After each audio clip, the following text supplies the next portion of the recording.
Hi, welcome to today's video. In the previous video, we were sharing about when they're doing a comparison, studying economics in a private university in Nigeria and then versus studying the same degree in a top university in the UK. And I have with me my niece who has shared exacting things in the previous video. Please, if you've not seen that, just go back to it. I'll put a link to it and you can just click on it and go and watch it. So today, we're talking about the challenges that she faced. Truth be told, it's not very easy. Myself coming to the UK, working, it was a whole lot of challenge for almost a year. I've not done a video on that yet. I'll do that another time. But this time we're talking about as a student now and for our first degree. So we'll talk about the challenges and we'll start from there and then move on to the top tips on how to be able to have a good start coming to study in the UK and thriving as a student in the UK. So make sure you stay till the end. Now let's get into it. What were the challenges that you had when you came into the UK? My first big challenge was making friends. Because like I said in the previous video, everybody is on their own, so it was very difficult for me to like see people that I could talk to and I could ask about different things and I could even just like communicate with and everything. So I think the first week, especially after my dad went, was a lot for me. Was a lot for me. But with time, definitely as my classes started and as I went to church, as I went to different places, I started meeting people here and there, that I could flow with and everything. My second issue was food. Anybody that is not living on their own should not underestimate having what to eat for breakfast, lunch, and dinner, because just thinking about what to eat is a task. And then you have to make the food. And then making the food. It's not like you just jump to the kitchen and then grab something and eat. Exactly. Anything in your fridge is made by you. So that one was an issue for me, especially as I was not always cooking when I was in Nigeria, especially when I was in school. So here, food was an issue for me. Even going out to even go and get what I needed was also an issue for me. It was also an issue for me, yes. But with time, I was able to find my way around. My third problem was hearing what these people are saying. It's difficult. Especially if you've not been someone who's been traveling a lot. Exactly. Hearing the British people speak and you get used to it. Yes. For the first time, it's difficult. It is. And you have to be, how do I say it? Is like a full-time job trying to listen. Yeah. And then the worst is, because before I came here, I used to think abroad accent is abroad accent. I don't know how to explain it. Like, everybody abroad has the same accents. But then when I came here, I met people from France, people from Ukraine, people from like different parts of the UK. Each person has like different accents. So you're not just learning the British accent. Yeah. You're just learning there's a way the Scottish people speak. There's a way the Welsh people, even people from Birmingham. So different people have like different accents. So trying to pick each one, that's something. And I also realized that even us Nigerians too, we have accents. Yeah. we have accents. So when I came, the people that I was even talking to, they found it hard to hear what I was saying. So I had to like be more slow. I had to be more slow in what I was saying and try to like stretch each word I was saying so that they could understand, and they had to do the same for me too, so I could understand.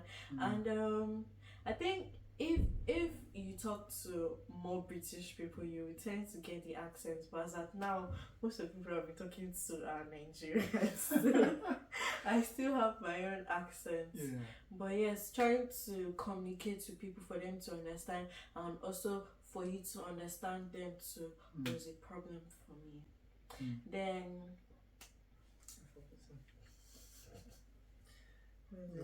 Assignments, code reader. Assignments, code reader. Into code reader first. Then my next problem was the weather. I came in winter, right? Yeah, December. Yes, December. Yeah. I came in at the winter, and God, Cold. it was, in fact, just dropping down from the airplane alone. I knew that I was no longer in Nigeria. The cold was something else. And when I even came to Manchester, I think the weather was still testing, because when I moved to Swansea, I think that's when it started going to 3 minus 1 minus 2. Yeah. You guys, it is cold. It is crazy. Anybody that thinks them using AC is making them used to cold, tell them that they're not used to it. They're not used to it. Yes. All the cars are rolled up using heaters. Not heater. There's nothing like everywhere heater. Everybody is jacked up for outfits. Yeah. But yeah, it's just really cool. That was a problem for me because I couldn't easily go out. Anytime I'm going out, I'm just thinking, oh my god, I'm about to enter this school again. And like, obviously because it was new for me, I got lost a lot of times. A lot of times. So going around logistics, transportation was a challenge. That was a challenge for me. And when you are lost and it is freezing, that is the worst combination. you don't want to experience that. You don't at all. You don't even know which is the bigger problem. Is it you not knowing your way or you being cold? But I mean, I got over that. And yes, logistics. Yes, even the difference between the right and left driving and everything. I think us we use the rights. Thing might be confusing because if you're normally used to, or the lane where we usually look right, here you look left. Yeah. So before, when I even came, I wasn't even doing look left or right. I would look at both of them. I would look at both of them how many times they cross. So sometimes you could be looking the wrong way. And even with buses too. The bus to take you back, you might be confused because you might be on the lane to take you further away from where you're going to, instead of taking you to where you're supposed to go to. But with time, you would know like which direction you're supposed to be facing. That was a challenge for me too. Then my assignments, like I said in the last video, I was doing more of courseworks now, more of essays, more of everything. My first ever assignment was horrible. First of all, the tension of knowing that I had an essay to write was there. So I think it kept on making me procrastinate because I was like, where am I even going to start from with this assignment? What kind of topic is this? What kind of topic is this? And it was not your first time doing economics. No, it's not my first time. But unfortunately, the kind of assignments in Nigeria is completely different with the way you do it here. Exactly, it's very different.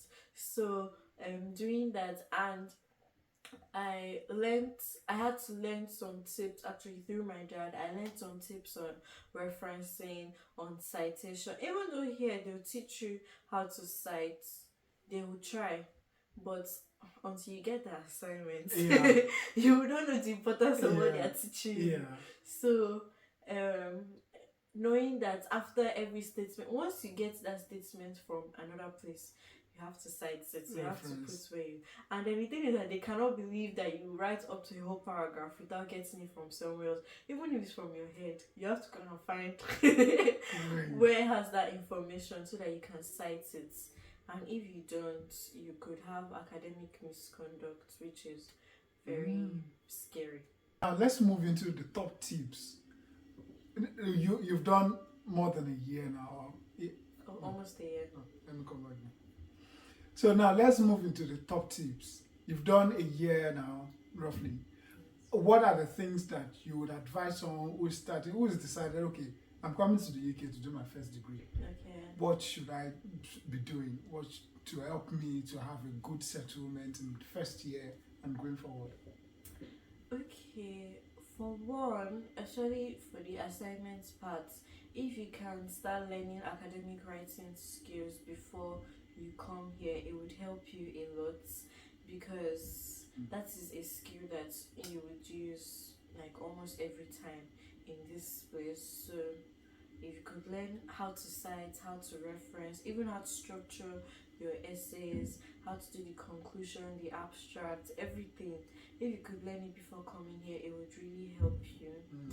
And in your case, you had your dad doing his PhD at the time, so Yes. he was doing all those citation and then teaching you some things around it. Yes. And you also still had to learn I still the hard way. I still learned the hard Because way. you're not taking it serious. So now she's telling you so that you take it serious by learning those things and then avoid the challenge of, Yes. how do I do this assignment or things like that. Yes, and you can use a reference manager. I use Mendeley, and the thing, Mendeley helps you once you are writing your essay. Just put like the information on wherever you are getting your information from, like put the author, the year, everything. Just put it on Mendeley, and at the end of your essay, you copy and paste from Mendeley. It makes the work much faster, because referencing can be a lot, especially if you're typing everything manually.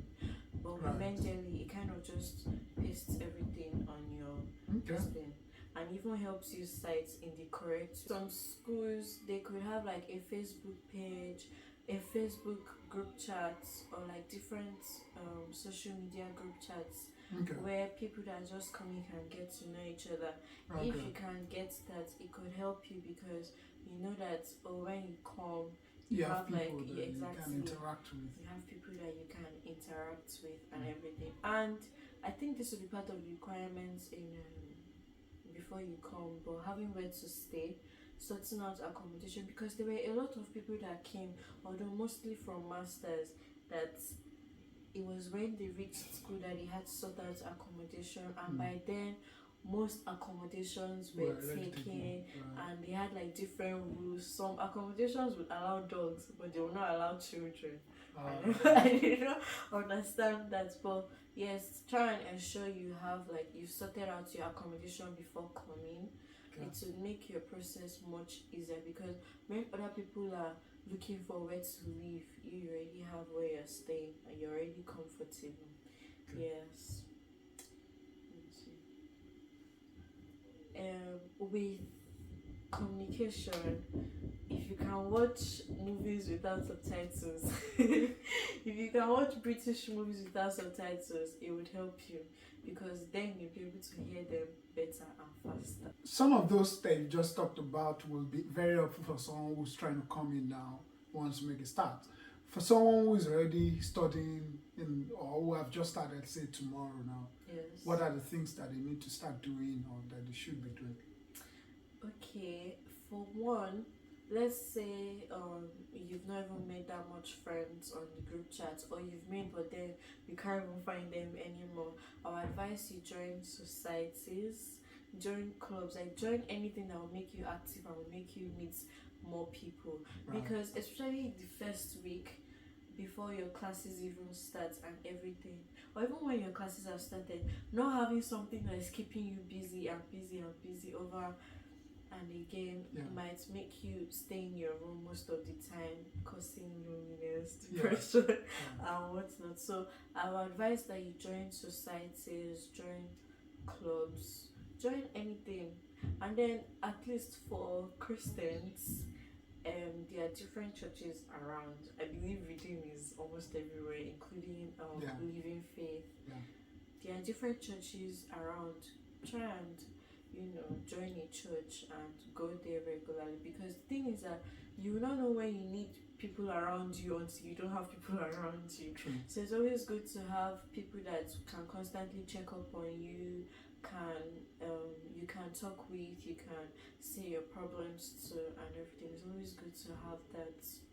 For classes, to help you with, if you need somebody for classes, it will be helpful for you to stay in front in most of your classes. One, because you'll hear the teacher better, so it will give you more time to process what they're saying, and then it will be easier for you to ask questions if you want to ask questions. It will be easier for the teacher to maintain a relationship with you because they always see you like in front. Okay, what about sorting out food, buying things around? What do you do? Okay, that one, experience is always the best teacher. Experience is always the best teacher, but even me with Google Map and everything, I still used to get lost a lot. But with time, you would know places, and then I think most UK countries have African stores, so you're not going to miss out too much on your local food. Yeah. Yes, because even in Swansea they have an African store, so anytime I'm out of that I go there to do that. And then um there most UK countries you would see Tesco, you would see Aldi, you see Wilco, Lidl, and Sainsbury's and some other places. If you want to get, I think generally Tesco is expensive, quote unquote. Tesco is expensive everywhere. So if you want to do bulk shopping, grocery shopping, it will be better for you to, or it will be cheaper for you to go to Aldi to get Or Lidl. yes, or Lidl. But then most of the time, because Tesco is everywhere, you still find yourself going to Tesco. Yeah. So there's this Tesco club card that you can get. It's important, like it's it important. really It saves helps. money. It actually saves money. I think you just download it online and you get your club card. Also, I think when you keep spending with your and you keep scanning your club card, you can get like cashbacks. Yeah. Which like can build up to £10, can build up to any amount, Yeah. and you can use that to buy another item indirectly for free. Yeah. I So think generally, if you're buying from stores, yes, just find out if they have cards, yes, reward cards. or advantage cards. Boots has advantage card, and it's been so sweet Yes. when you can see the money back into your account as much as £10, depending on how often that you buy from them. Yes. Asda has reward cards. I've used the voucher on the reward card to buy things. So it's just so nice to get those reward cards. Yeah, they really help. And then if you're someone that maybe knows someone in UK and think you'll be using train a lot, the rail card would really help you. Yeah. Because it would slash the amount that someone without a rail card would get in the first place. So I would advise you, once you come here, get a rail card. Oh yes, and also if you are coming to Swansea, First Bus has a travel pass, and with travel pass you get cheaper. It's cheaper than any normal individual. As a lady in the UK, or as a Nigerian woman, or even as a black generally, hair here is expensive. Yeah. Because knotless braids can go for £100, £150. That's 100,000 for one hair. So if that lasts for only 2 months. Exactly. Yeah. It's really expensive. So if you can find someone that knows how to make hair, that is a Nigerian, if you can find someone that knows how to make hair, it will be better for you because you will get it at a cheaper rate. Because I would not advise anybody to be paying £100 for their braids, because it's not like the service will be top notch that you are paying £100 for it. So if you can find some, and also even for people that are just coming, if you can learn like a skill like hair making or like baking or like something like that, it will be very good for you because you can make money. And when you are coming, bring as much attachments, extensions as you can, because here too it's expensive. Yeah. And when you come here, if you are looking for a job, if you're looking for a way to get money, Indeed is very helpful. Total Jobs, and sometimes your university could also send like emails of part-time jobs that are available. That would help. Indeed, Total Jobs, LinkedIn would also help. Would really help you. So Hope those tips are very helpful to someone who is watching this video. And if you know anyone who is going to be helpful to, please make sure that you share it. There's love in sharing, you know. And let us know in the comment box what you think about it. Like our videos so that we can produce more content as well. yes. Thank you for watching to this point, and we'll see you in the next video. Bye for now. Bye.